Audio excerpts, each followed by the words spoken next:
Welcome to our Watch app course from Edgeonics. My name is Brett, and in this lesson we're going to clean up our code and make it a little bit more manageable, particularly in the iPhone app. So what we're going to do is take everything that we've done related to this WC session and actually push it into an extension.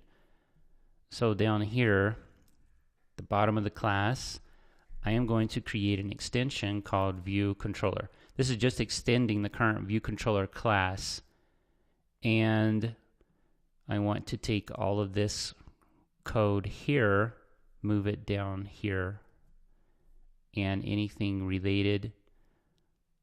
So like this, we can actually put into a function. So if I move this down here, we'll have funct setup WC session. And we'll need to call that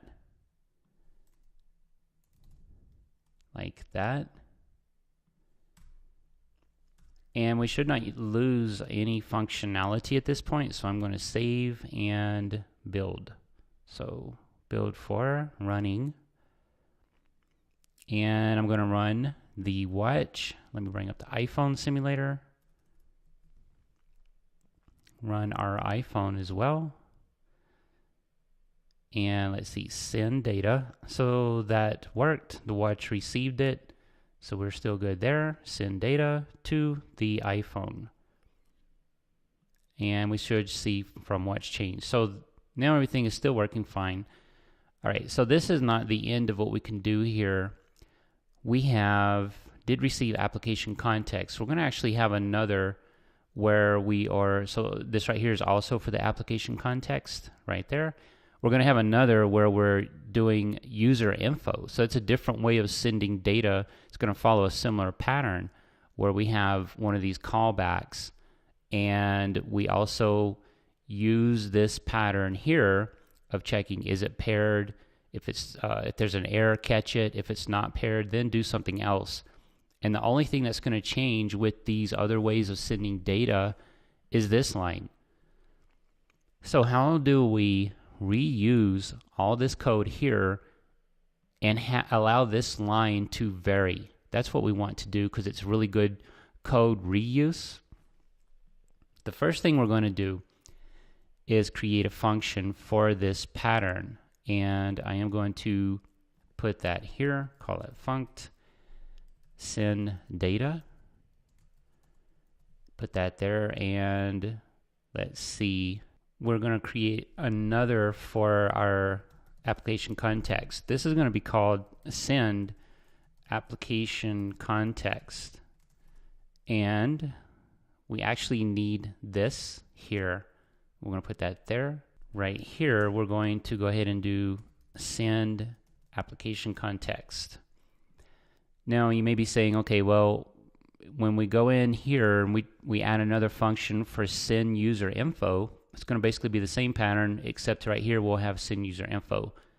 So how is that varying up here? How are we able to reuse this pattern? This is how. So what we're going to do now is create an enumeration. Enum is going to be called send data type. And in here, we'll create some cases for each kind of send that we're going to do. So this is going to be user info. And now, when we come down here, we can make use of this pattern. So what we're going to say is switch send type. Now, send type is actually going to get passed in. This is going to be send type, and of type, actually send type, which is our enumerator. I'm going to do data type. Okay. Now we can make use of cases. So we'll have this first case is going to be application. Let's see, what am I doing wrong here? We need, this is the type. Let's see, what is it complaining about? Use of unresolved identifier. Send, okay, because I have a capital T. All right, so now if I do dot, we have our enumerations. Makes it very easy. So when it is this one, we know this is going to be send application context. If it's not that one. If it's user info, then it's going to be send user info. And I'm just going to mock it for now. So down here, I'll have funct send user info. And that is completely mocked. And I can place that here, send user info. Of course, it's never going to trigger because I'm not ever going to use it. So how does that work now? Because we have this button here, which is actually for our application context. And to make this work for application context, we're going to do send data, and the send type is going to be application context. So that's how it works. So down here, this is where we're actually sending application context. So what we want is send data, and we're going to do dot application context. And now we click the button on the iPhone app. It's going to send. It's going to call send data. All right, so it goes into send data, checks our pattern. Is it paired? It's paired. Go into the switch. So we are using application context. It calls send application context, which is here, and then that sends the correct dictionary over to the watch. So let's run this now, make sure everything is still working as expected.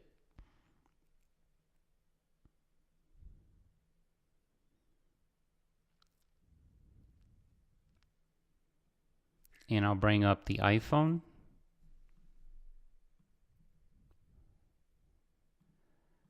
All right, so I'm going to send that was sent successfully to the watch, and now send from the watch to the iPhone. Data sent to iPhone, you can see in the debugger, and our label is changing. That is all functional at this point. So we can do the same thing for the watch as well. And let's see, we want to take this, and we want to also take this, let's see, and this, and push that down into an extension. So we can do extension interface controller, and we're going to take this, create session, and move it down first. So this would be funct setup WC session, just like we did with the iPhone. And then we need to go ahead and put that here, setup WC session. Okay, so we can take this function, move it down here. So let's put a mark on this, and we'll do the same for the iPhone. This is going to be application context. And this button is also application context. So let's see. Can clear out some of this extra space, and I think that is it. Now, we have this mark here, which makes things really easy. And if we look up here, you can see there's our mark right there. We can easily create the same mark over here because it's going to change. So let's see. We want to group all of our application context together. So we can do this and create a mark here for application context. Then create another mark for user data or user info. And if we look up here, there's our mark, there's our mark. And we can easily go to those sections now. So over here on the the watch, we've got a good grouping going on here. We've got our session set up. And let's see if everything is still working fine. So again, I'm doing a lot of code changes. I want to make sure I'm not breaking anything. So I'm going to run just like we were doing before. And so let's see what happens. And bring up the iPhone. Send data, that's working. Watch is getting it. Send to the iPhone from the watch, that works. We should see our update on our label from Watch right here. There it is. Everything is working fine. Okay, so what we're going to do next is look at a few debugging tips of how we get the simulators to coordinate and work the way we want them to, and a few caveats whenever working with the simulators.